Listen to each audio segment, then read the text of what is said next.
Papa, nakabibinging sigaw ni Dushel ang bumungad kay Isagani, pagkatungtong niya pa lang sa pintuan ng mansyon. Nakita niya itong kumawala sa bisig ni Helena, at may maliliit na mga hakbang na tumakbo patungo sa kanya. Mabilis niya itong kinarga at niyakap ng mahigpit, na kinareklamo pa nito. "Where's Mama?" Matining nitong pag-alit na tanong. His lifeless eyes lit up a little as he stared at their son. His heavy chest finally breathed a little comfortably. Pinunasan niya ang bakas ng tsokolating naiwan sa dulo ng labi nito. "Did you eat chocolate?" Paus niya pang tanong, di nawawala ang pamumula at pamamasa ng mga mata. "Yes. Dushel is too young to notice his difference today. I eat a lot of chocolate. Too much sweets is bad for your teeth. I won't allow it anymore if one day you suddenly experience a toothache." Mabagal siyang naglakad papasok sa loob, mahigpit na karga ang anak. But I never had chocolate before. It's chocolate, not chocolate. Say it. Chocolate. It's chocolate. Nagkulit ito sa kanyang bisig. "Mama, where's Mama?" Pinilit niyang ngumiti. "Stay still, mahuhulog ka pag galaw ka ng galaw." Hindi ito nakinig at mas lalo pang gumalaw-galaw sa kanyang bisig. Kiniliti niya ang tagiliran nito, dahilan upang mas kumulit at humahagikak ng husto. "Papa, stop tickling." Nilabanan pa siya nito. Gumuhit ang maliit na ngiti sa kanyang labi, at muling niyakap ang anak ng sobrang higpit. "It's already late, why aren't you sleeping yet?" "Because Mama and Papa aren't home yet. I want to hear a bedtime story." "Then, should I read you a bedtime story? What do you want me to read?" Umakyat siya sa hagdanan, patungo sa kwarto ni Dushel. "The new book, The Ugly Duckling." "Okay then." Ihiniga niya ito sa maliit nitong kama, at naupo sa gilid ng kama. Inayos niya ang pagkakakumot dito, at kinuha sa mga patong-patong na storybook ang libro ng The Ugly Duckling. "Close your eyes and imagine what I'm reading to you, alright?"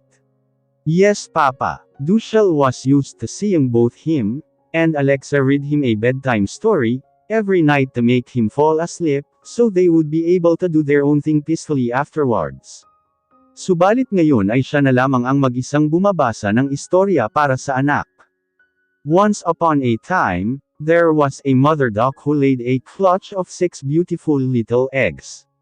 One day, she looked into her nest in amazement. As he was reading the story, he was absent-minded.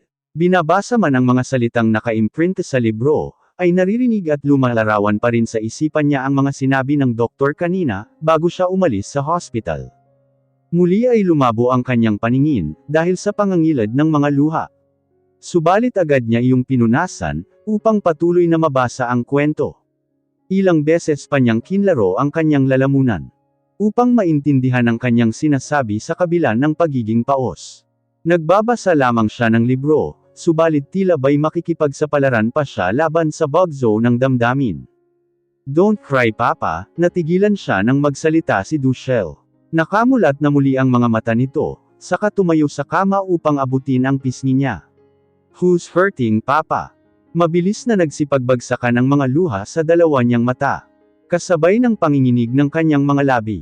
It's true that Dushel's emotional intelligence for his age is admirable. He might not be able to comprehend complex things, but he surely knows when something is wrong. Dinampihan niya ito ng halik sa noo, at muling niyakap ng mahigpit sa pangatlong pagkakataon. "Papa's just tired of working today. Then, let's sleep together." Inusente pang anyaya nito. "Yes, let's do that." Muli niyang pinahiga si Dushel. Dahil maliit ang kama nito, ay hindi kakasya ang buo niyang katawan, kung hihiga siya sa tabi nito, kung kaya't nanatili siya sa posisyon.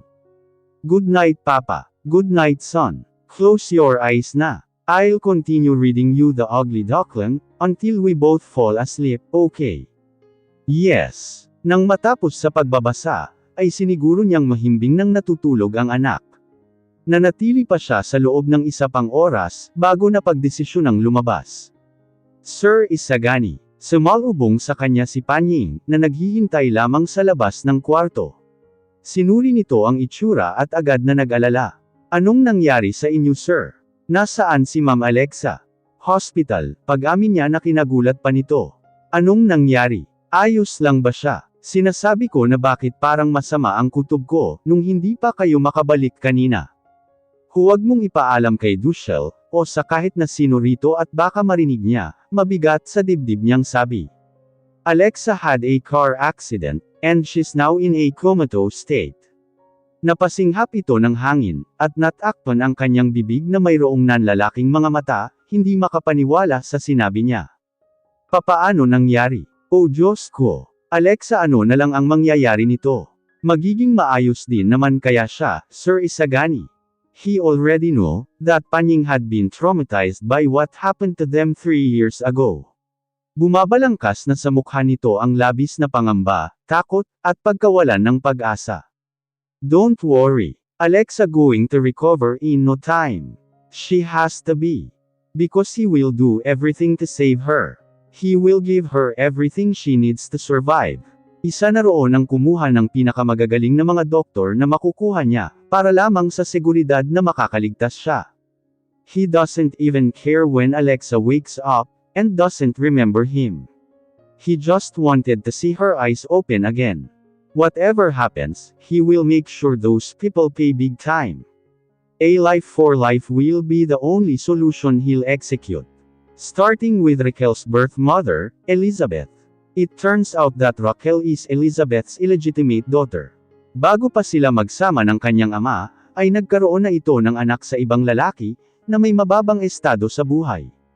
And for some reason, kinahihiyan nito ang batang isinilang, kaya ito pa sekretong itinago sa bahay ampunan, hanggang sa may kasal sa ama ni Isagani. Siguro'y dahil sa konsensya, at hindi na kaya pang makapagsilang ng panibagong anak, ay pinili niyang ampunan si Raquel. These women are tricky and scheming. But their mother-daughter kind of relationship won't last. From his high office in his company, Isagani observed the unfolding drama with a calculating gaze. Elizabeth, ang kanyang stepmother, ay umangat lamang sa kapangyarihan sa kumpanya, sa ilalim ng impluwensya ng kanyang yumaong ama. Nakita niya kung gaano ito nanggagansyo upang makamit ang posisyon ng presidente ng kumpanya, gamit ang kahalayan nito at panlilinlang, upang mabigyan ng seguridad ang pwesto. But now, he will not turn a blind eye anymore, as he has the reason to. A pest inside his territory must be terminated. So when the news of the employees' lawsuit against Elizabeth reached his ears, a sinister smile played on his lips. He saw it as a chance to expose her true nature, and regain dominance over his father's company, which rightfully belonged to him. It's time to expose mother's deceitful ways. The employee's lawsuit is the perfect opportunity to reveal her true colors, and reclaim what is rightfully mine, aniya sa kanyang sekretarya na si Nathan. Sir, sigurado na ba kayo rito sa gagawin nyo? Miss Elizabeth Santiago gained her power in the company, with the backing of your late father. Hindi magiging mabuti sa reputasyon ng pamilya nyo ang mapatalsik siya sa pwesto. Malamig ang mga mata ni Isagani na bumaling kay Nathan. My father's misplaced trust in my stepmother was a mistake. It's time to rectify that. She may have risen to power, but I will bring her down and restore order to this company. Well, he wouldn't waste time and effort on Elizabeth, if it wasn't for what her child did in the first place. He had tolerated enough. Matagal na rin ang panahon magmula nang gumawa siya ng aksyon, at mukhang nakalimutan na nila, kung sino ba talaga siya sa kumpanyang ito. As the legal case became stronger, he carefully planned and organized the evidence against Elizabeth. He used his wide connections, and available tools to collect incriminating information, that would reveal her real intentions and deeds. Release all the evidence. Let the people know the true face of my stepmother, the puppet who manipulated her way into power. Witness after witness took the stand, their testimonies carefully crafted to reveal Elizabeth's deceit and manipulation. Isagani influence reached far and wide, ensuring that the employee's case would be solid and irrefutable. Maging si Nathan na sekretarya niya ay namamanghanga, habang nagaganap ang plano, may halong takot para sa magiging tingin ng mga tao sa pamilya ng Santiago. He knew the power struggle within the company would have far-reaching consequences. This battle for control will reshape the company's future, Sir Isagani. You know it too. But at what cost? May pangambang tanong sa kanya ng sekretarya. Hindi niya ito tinugunan, pagkat wala itong alam sa mga nangyayari sa loob, at labas ng kanyang pamilya. He knows enough that he's willing to destroy everything he has built, just to protect his family now. This company is worth nothing more than the life of his wife. Sa kabilang banda, hindi mapakali si Elizabeth sa kanyang kinalalagyan. Pabalik-balik siyang naglalakad sa harapan ng kanyang lawyer at ni Raquel, na ito namang kanina pa nahihilo sa kanya. Elizabeth is known as the president of the company. She had built her position in her husband's company from the ground up, crushing anyone who dared to challenge her, just like a true Santiago. Noong una, hindi pinansin ni Elizabeth ang demanda ng mga empleyado laban sa kanya, tiwala siyang kaya niyang supilan ang anumang akusasyon. Subalit bigla siyang nasindak, nang magpatuloy ang ebidensya laban sa kanya. Whispers of embezzlement, fraud, and mistreatment of employees reached her ears, leaving her stunned. Paano nangyari na biglang nagkalat ang mga iyon, na maingat at mautak niyang tinatago-tago? Pagtataka at takot ang bumalot sa kanyang sistema, habang pinipilit niyang unawain ang mga akusasyong ibinabato sa kanya. Sa pagpatong-patong ng mga ito, mas lalo siyang nalulula. This is preposterous. Paano sila nagkaroon ng mga ebidensya laban sa akin? We need to shut this down immediately. Pagsigaw niya sa kanyang lawyer na lalaki, matapos maproseso ang kasalukuyang nangyayari. I understand your concerns, Mrs. Santiago, but the evidence against you is substantial. We must approach this strategically and carefully, mahinahon namang tugon ng lawyer. Kahit pagawin niyo yun, hindi na maiwasan ang pagkalat ng balita, na napapailing na singit pa ni Raquel. Binuksan nito ang telebisyon. Oh, kung sana pinatahimik niyo na ang mga tao niyo, hindi sana sila mag-iingay ngayon. Kahihiyan to sa pamilya natin. Ano na lang ang iisipin ni Isagani satin, sakin mismo. What are you talking about? Mrs. Santiago, inaakusahan ngayon ng sariling mga empleyado ng pangungurakot at pang-aabuso. Wala pa namang pahayag ang tanyag na businesswoman, na kinikilala rin namang magulang ni Mr. Isagani Santiago. Natatandaan na sumalang sa interview nitong makakaraang linggo, na ang businessman at asawa nitong dating sikat na actress na si Alexa Sanchez. Kasalukuyan ngang samot-saring usapin ang kinahaharap ng pamilyang Santiago. Kumulubot ng husto ang mukha niya, habang pinapanood ang balita. Sa galit ay malakas niya itong binato ng kalapit na flower vase, subalit hindi kaagad nasira ang matibay na telebisyon, na mas lalo pa niyang kinagalit. Mga walang hiya, sino sila para bahiran ng dungis ang pangalan ko? They didn't know me. Hindi nila kilala ang kakayahan ng mga Santiago. Anong karapatan ng media para iulat ako sa publiko? Nagkalat na rin sa social media ang mas lalo niyang lumalaking issue. Pinalalakas ang mga reklamo ng mga empleyado, at ibinubunyag ang mga madudumi niyang gawain sa loob, at labas ng kanilang kumpanya.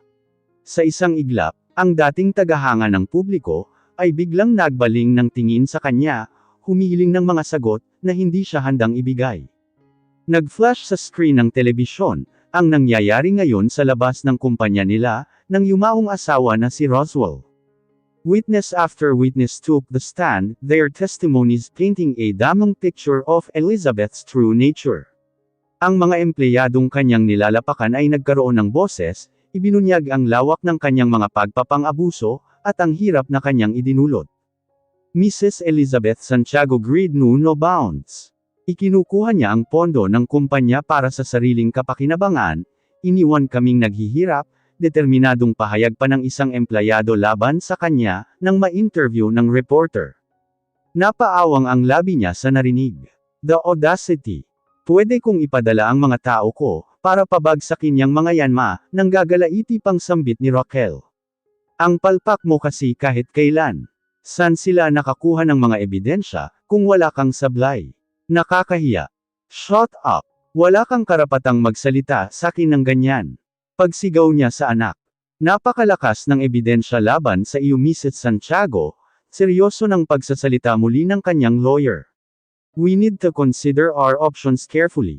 Ang pag-amin sa ilan sa mga paratang, at ang paghahanap ng isang kasunduan sa pag-uusap, ay maaaring maging pinakamabuting hakbang para sa atin.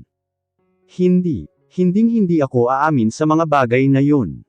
Lalaban tayo hanggang sa huli kung kinakailangan. Hindi ko hahayaan na sirain nila ang lahat, nang itinayo at pinaghirapan ko at naiinis niya ang buwelta. Totoo na pinaghirapan niya ang lahat ng bagay, na nakakamit niya ngayon. Magmula nang mamatay si Eliza, ang una at original na asawa ni Roswell. At ang ina ni Isagani, ang kanilang negosyo ay naiwan sa isang mahinang posisyon, at hamina na rin ang kapit sa upper class. Pero para matiyak ang patuloy na pagpapatakbo at tagumpay ng negosyo, walang naging ibang desisyon si Roswell, kundi ang pakasalan siya, na siya namang kinapayag agad, dahil nasa isip niya ay ang yaman at pamana na mapapasakamay niya balang araw, maging ang pag-ibig ni Roswell na matagal na niyang pinagnanasahan. Sa pamamagitan ding yun, ay mapapanatili ang kaayusan ng dalawang pamilyang may kasunduan sa kasal at negosyo. This decision is driven by a sense of duty, and responsibility towards preserving their family's legacy, and ensuring the financial stability of their loved ones. Then, I have no other option, but to do my best as your lawyer in this upcoming jurisdiction, animuli ng kanyang lawyer. Napaasik siya. Ano ka ba? Santiago ako, at walang pangalan ang mga kumikalaban sa akin. Tingnan na lang natin kung hanggang saan ang aabutin nila. Malalaman ko rin kung sino ang taong nagtulak sa mga hampas lupang yun na sirain ang pangalan ko. Kailangan ba natin itong iparating kay Isagani? Tumamis ang ngiti ni Raquel. Halos ilang linggo ko rin siyang hindi nakikita. Alam mo naman, isang pitik niya lang sa daliri niya, masusolve na tong problema mo ma. Shut up Raquel. Ayoko ngang humingi ng tulong sa lalaking yun, at kung ano na namang pang-iinsulto ang matatanggap ko sa tabas ng dila niya. Tsaka isa pa, halos hindi na siya nagpapakita, maski anino sa kumpanya, dahil sa ginawa mo kay Alexa. Napaikot ito ng mga mata. Don't yell about it. Niwala nga siyang pinagsasabihan sa nangyari. Ang akala ko nga'y maisa sa publiko ang nangyari, but he's too quick to take action. Kung hindi ko pa kinulit, hindi aamin na something happened. Still, tinatago niya si Alexa. Who knew what happened to that witch? Sana nga wala na. Well, instead of slacking off around this house, bakit hindi mo siya puntahan? Habang walang bakas ni Alexa, pagkakataon mo na na sumupil. I'm still banned from going to his mansion. Puno ng iritadong bulyo nito. Ilang beses na kong nagtangkang pumunta ron. At kahit pagamitin ko ang pangalan ni Alexa, hindi niya ako pinapapasok. That man is very annoying. Elizabeth knows how her daughter is going crazy over that man's heart, as she is being transparent about it. Nakikita niya mismo kung paano tumatakbo ang utak ni Raquel. Maski siya ay natatakot kung minsan sa anak, kung kaya't sinasabayan niya na lamang ito sa mga gustong gawin nito, na animoy isang puppet.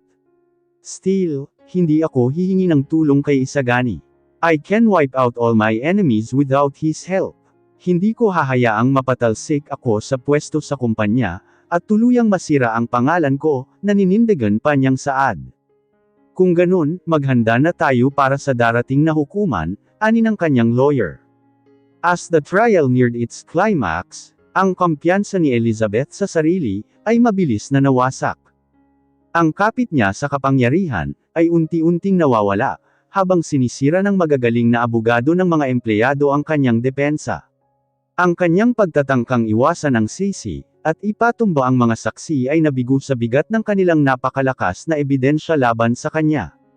Nahirapan siyang panatilihin ang posture niya sa harapan ng korte, harap-harap ang mga taga-hukom at magagaling na mga abogado sa bansa, na hindi niya pa moari kung paano nakuha ng mga hampas lupang kumakalaban sa kanya. Ladies and gentlemen of the jury, today we stand united against a tyrant, who has trampled upon the rights of hardworking individuals. We must hold Mrs. Elizabeth Santiago accountable for her actions, for the sake of justice and fairness, magiting na saad ng abogado ng kalaban. Naikuyom ni Elizabeth ang mga kamao niya. How dare they do this to her? Paanong hindi tumalab ang mga depensa niya, at ang perang winalgas niya makuha lamang ang pabor ng mga hukom? Sa wakas, ang boses ng hukom, ay umalangaw-ngaw sa loob ng korte. Naglalahad ng hatol na magtatakda sa kapalaran niya. We find Mrs. Elizabeth Santiago, and the company guilty of multiple charges, including embezzlement, fraud, and mistreatment of employees. Anito, hindi makatingin sa kanya. Ang mundo niya tila'y gumuho sa narinig. Ang lahat ng paghihirap niya sa kumpanya, paanong sa ganito lang mauuwi ang lahat? Anong karapatan nila? Nagsipag-ingayan ang mga tao sa loob. Puno ng kahihiyan, at labis na galit siyang tumakbo palabas ng courtroom, na kaagad naman siyang hinabol ng sariling mga tauhan. Marahil ay kagalang-galang na tao siyang kilala, ay wala pa ring nagtatangkang hamarang sa dinaraanan niya, hanggang marating niya ang labas ng headquarters, kung saan siya sinalubong ng mga reporters at pinagkaguluhan. Stay away from me, iyong ang paulit-ulit niyang pinagsisigaw, sa dami ng mga taong gustong makibalita sa nangyari sa loob. Mabilis din naman siyang nakadaan sa tulong ng mga gwardya at lawyer niya, na siyang nagsalita sa parte niya. I'm going to sue them. I'm going to sue them all. Wala silang karapatan na ganituhan ako. Hindi nila alam ang kaya kong gawin. Mga hampas lupa, pinagsisipa niya ang kanyang sasakyan nang marating ito sa parking lot. Nagmamadali siya roong pumasok, at may pinanganginagan na mga kamay na kinuha ang kanyang cellphone, para tawagan si Raquel. Yes ma. Ano? Magse-celebrate na ba tayo? No, natalo ako Raquel. What should I do now? What? How did you manage to do that? Stop yelling at me. Nang buhayin niya ang makina ng sasakyan, ay kusa na lamang siya natigilan. Why does it smell like gas? Isang malakas na pagyanig ang sumakap sa kanyang paligid, na nagpabilis ng tibok ng kanyang puso. Bago pa siya makagawa ng aksyon, isang malakas na pagsabog ang sumalubong sa himpapawid, naglalagablab sa sasakyang kinaroroonan niya. Ang lakas ng pagsabog ay nagdulot ng mga alimpuyo sa kanyang katawan, iniwan siya na walang malay at sugatan.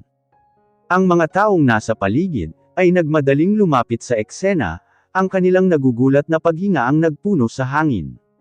The once powerful president of the Santiago Company, now lay broken and battered, a victim of a meticulously planned accident, Isagani, watched from a distance with no emotions, and a sense of emptiness in his eyes, but his face showed great satisfaction. The puppet has served her purpose. It's time to cut the strings and watch her burn.